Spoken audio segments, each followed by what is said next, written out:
What if everything you ever believed about magic was wrong? What if magic wasn't a trick or fantasy, but rather a forgotten science, a real living force capable of transforming everything? The truth is, it's been hidden from you for centuries. What the ancient sages called magic was nothing more than the human ability to shape reality through consciousness. Magic happens when your intention aligns thought, emotion, and energy. It's when you understand that you're not here by accident, you're here to co-create. You know when you walk into a room and feel the heavy energy, even if no one says a word, or you think intensely about someone and they text you seconds later. Coincidence? Maybe. But the ancients didn't think so. They knew everything vibrates, and that your consciousness is an emission field that affects everything around you. Today, modern science is starting to admit what alchemists have always known. What you feel, think, and focus on shapes your reality. Epigenetics shows that your emotions alter the expression of your genes. Neuroscience proves your brain changes shape based on what you believe, and quantum physics reveals consciousness influences the behavior of matter. This isn't a metaphor, it's real. And the sooner you understand that, the faster your reality starts to shift. But why did they hide this from us? Because an awakened human doesn't bow. They don't obey blindly. They don't fit in. They create. They choose. They transform. This magic, which is your birthright, has been dormant, but now it's about to awaken. It all begins when you realize your mind is a channel, your body is a temple, your heart is the generator of your frequency, and your will is the flame that starts the process. True magic isn't in books, it's inside you, and once you discover that, nothing is ever the same. The reality you live in is created by what you believe. Change your beliefs, and you change the world. When this awareness starts to awaken within you, an inevitable question arises. How do you turn all of this into real practice?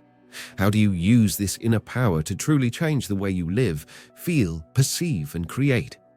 This is where one of the most powerful keys of the alchemical tradition comes in. A formula that has nothing to do with magical recipes for instant wealth or personal development tricks. Alchemy isn't about gaining more things in the external world. It's about conquering yourself. It's about taking what's dense, confused, asleep within you and transforming it into clarity, awareness, and presence. This ancient formula is simple in appearance, but incredibly deep in its application. The ancients called it solve et coagula, dissolve and then reintegrate, separate what no longer serves and reassemble what has essence. It's the path of inner transformation where the conditioned ego is melted down so the true self can emerge. Imagine that within you, there's a raw, heavy substance made up of old fears, inherited beliefs, unresolved traumas, and ideas about who you think you are. That's the lead. The mission of inner alchemy is to purify that matter and reveal the hidden gold, your authentic self, your original power, your natural state of connection with the divine. This process isn't theoretical. It happens in clear, living, symbolic steps that are also deeply psychological. There are 7 main transformations the soul goes through when it surrenders to the path of self-awareness. The first is calcinatio. Here, the inner fire burns everything that's false, the illusions, the masks, the personas you created to survive.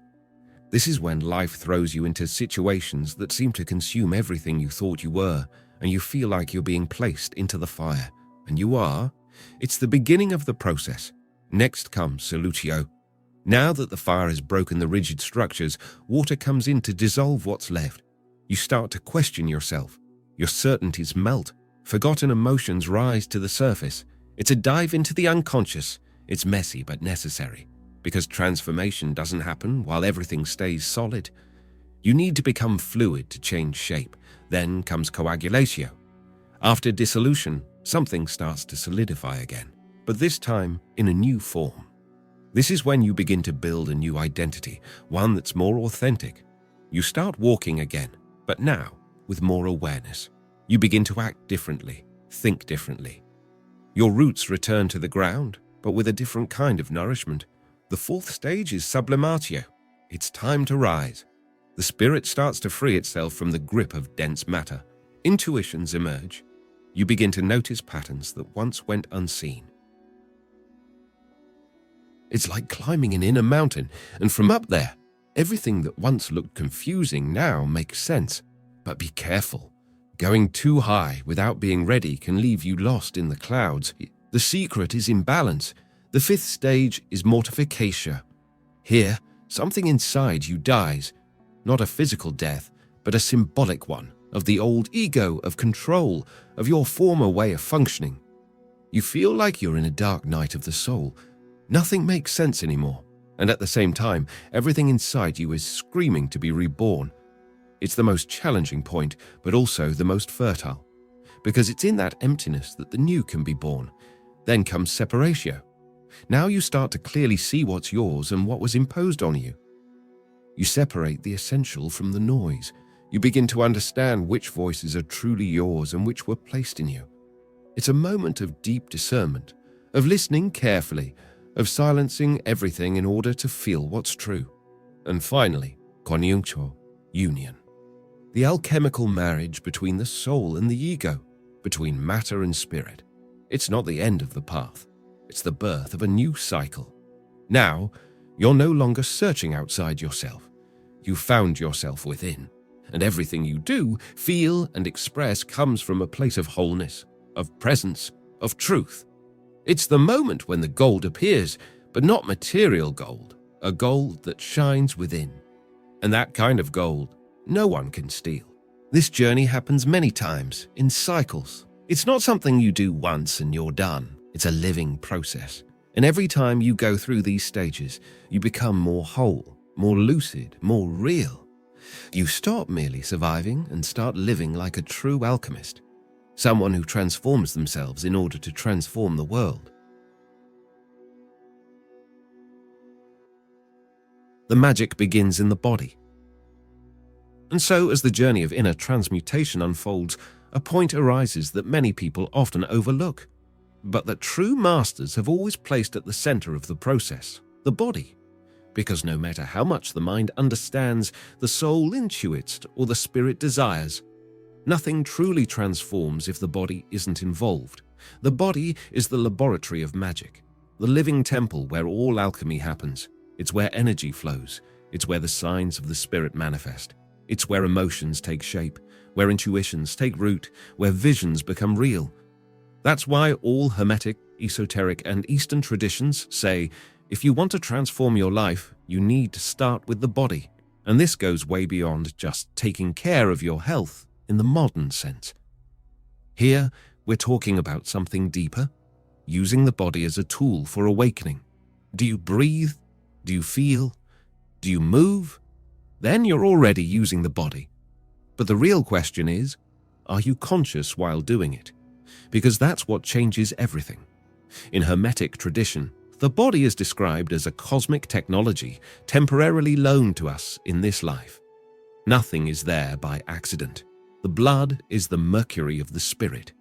It carries traumas, memories, intuitions, desires. The breath is the fire in the inner cauldron. Through it, you activate or calm your whole energetic system. When you breathe deeply and with awareness, something shifts inside you. Try it now. Close your eyes for a moment. Inhale slowly through your left nostril. Hold. Exhale through the same nostril. Do this for a few minutes. You'll notice your mind begins to slow down. Now, switch. Breathe through your right nostril. Hold. Exhale. You'll notice your mind becomes more alert, more active. This isn't suggestion. It's physiology. And it's also alchemy. Modern science has already started to prove what the sages of the past always knew. Breathing alters the nervous system, affects the brain, regulates mood, balances hormones, and even influences your electromagnetic field. But for the ancients, this was even more sacred. They knew that through breathing, humans could activate invisible energy channels that run throughout the body. Channels the yogis called nadis, Ida, Pingala, and Sushumna. Ida, which flows through the left, carries the energy of calm, introspection. the feminine. Pingala, through the right, carries the energy of focus, drive, action, and in the center is Sushumna, the channel that opens when both are balanced, the path through which the energy of enlightenment rises. That's why everything begins with the body. You can study all the sacred books, you can chant mantras, do visualizations and prayers, but if your body is intoxicated, tense, disconnected, nothing will hold. The energy may come in, but it won't circulate. The vessel has to be clean, whole, ready. And now, to make this even clearer, I'll share with you a short story that beautifully illustrates what we've been talking about. The fable of the potter and the cracked pot. Once upon a time, there was an old potter who lived high up on a mountain. Every day, he would walk down to the village carrying his clay pots filled with fresh water to deliver to the townspeople.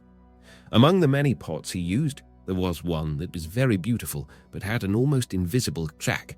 It would always leak water little by little on the way, arriving almost empty at its destination. The other pot, which was perfect, always arrived full and proud of its usefulness. One morning, the cracked pot said to the potter, "Forgive me, I'm not like the other one. I can't hold the water. I feel useless." The old man smiled and replied, "On our next trip, I want you to pay attention to the side of the path where I carry you." The next day, the pot watched, and for the first time, it noticed something different. On the side where it was carried, there was a flower-lined path, full of colors, scents, and life. On the other side, the ground was dry and dull. The potter then explained, "I knew about your crack from the beginning. That's why I planted seeds along the path. And every day, the water that leaked from you made those flowers bloom. You thought you were failing, but in truth, you were fulfilling a purpose that no other pot could." This story is about the body. A lot of people neglect their bodies. They feel limited by them. They complain about the pain, the fatigue, the stored traumas. But the body isn't the problem. It's the field of transformation. It's the vessel where the soul's energy can manifest. Even if there are cracks, every pain you feel in the body holds a message. Every breath you take is a chance to reconnect. When you breathe with awareness, you heal. When you move your body with presence, you activate power centers. When you respect your limits, you're practicing real magic. Alchemy doesn't happen in the sky. It happens here, in your chest, in your belly, in your feet. It's here, in this body you've been given, that spiritual gold begins to shine.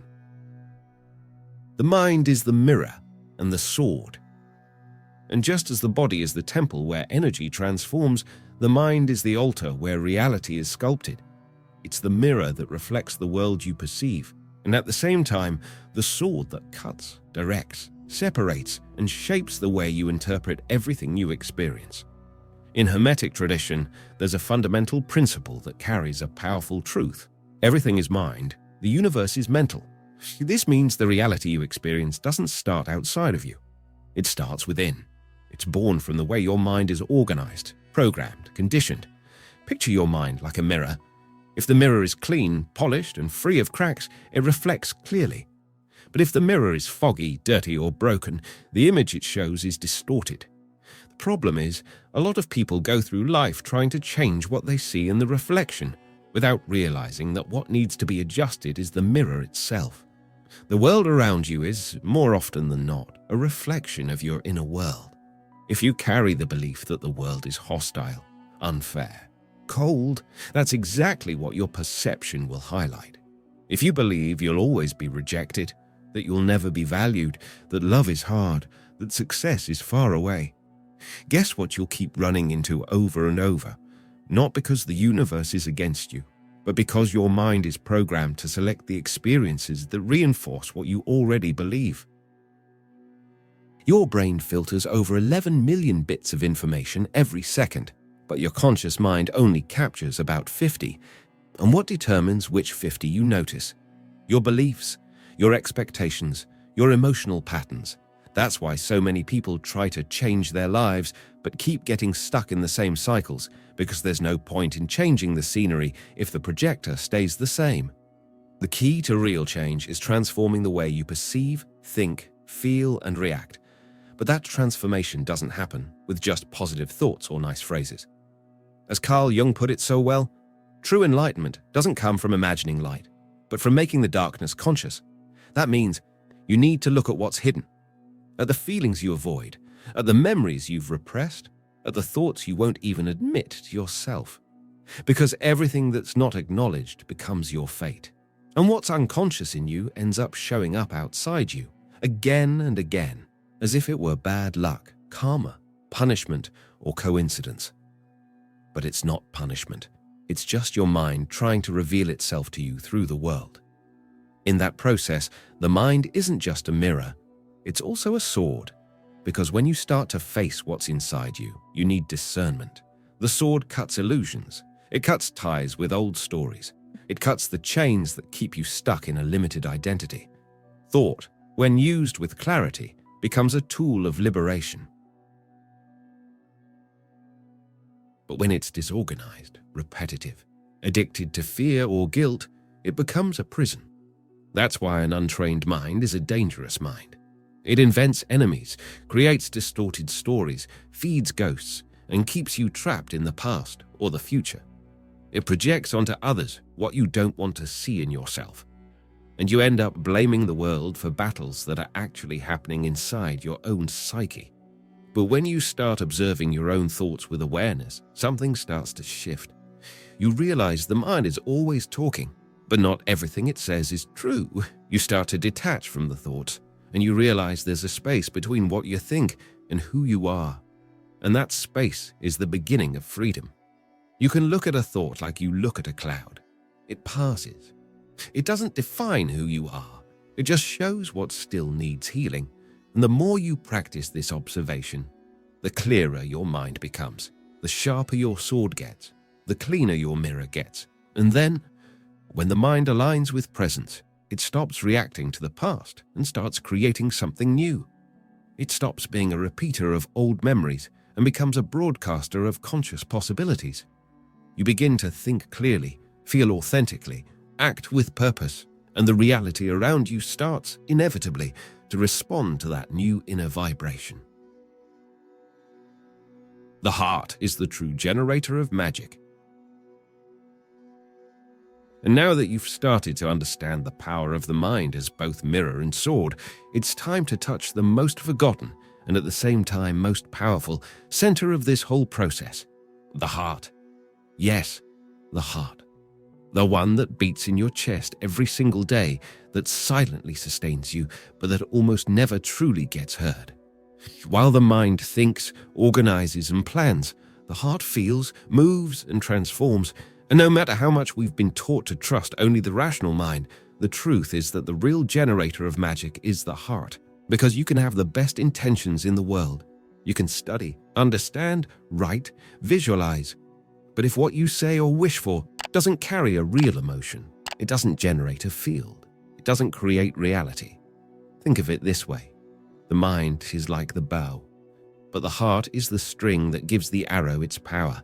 Without emotion, your thought doesn't have enough energy to pierce through the veils of the unseen. And without direction, your emotion turns into chaos.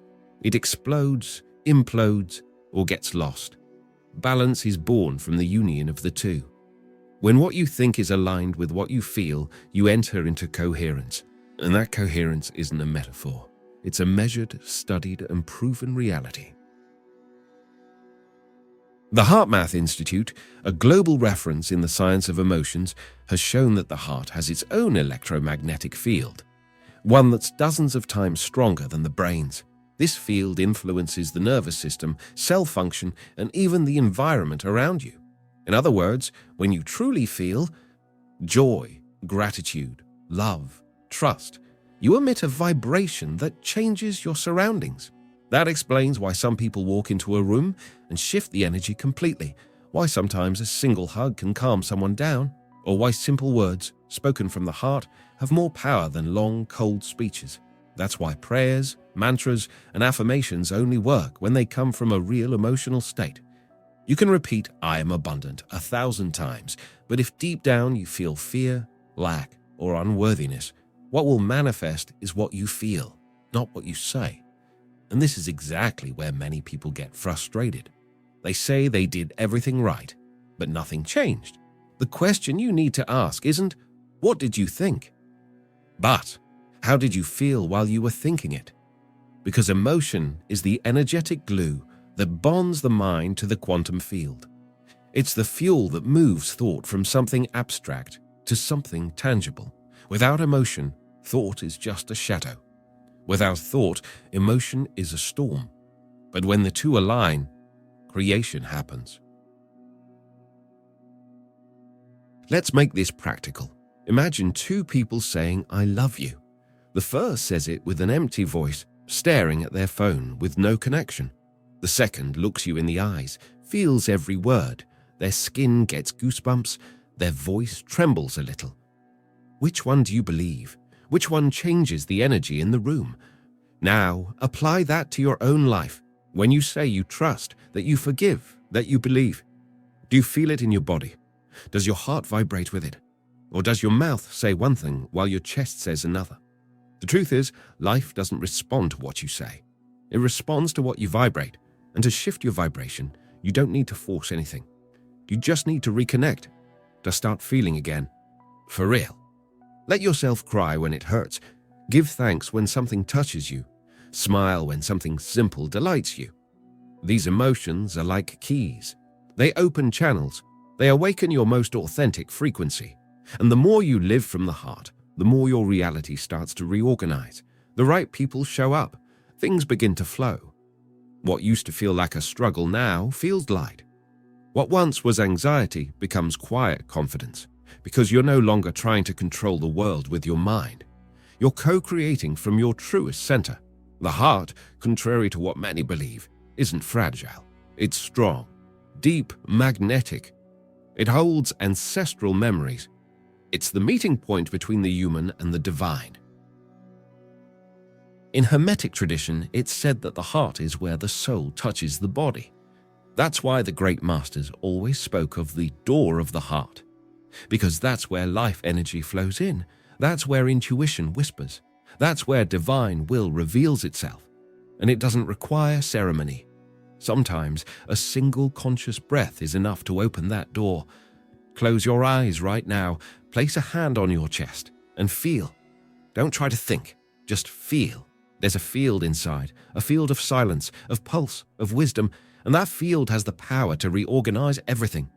And as the mind and heart align, something even subtler begins to rise, an inner calling, almost inaudible, that can only be felt when everything around you falls silent. This is the point where the true Hermetic work begins. Not with words, not with grand rituals, but with silence. Silence here doesn't just mean the absence of sound, it's full presence.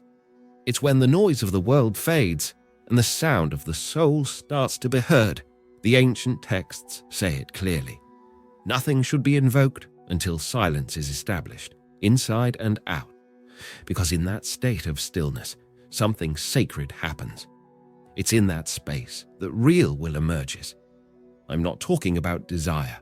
Desire comes from lack, from need, from the urge to fill a void. True will doesn't come from absence. It comes from wholeness. It doesn't scream. It doesn't beg. It simply shows up like a calm fire that knows exactly where it's going. And that is the great secret of inner alchemy. Will only becomes creative when it's aligned with the whole. When it's no longer just I want, but I align with who I am. Silence reconnects you with that.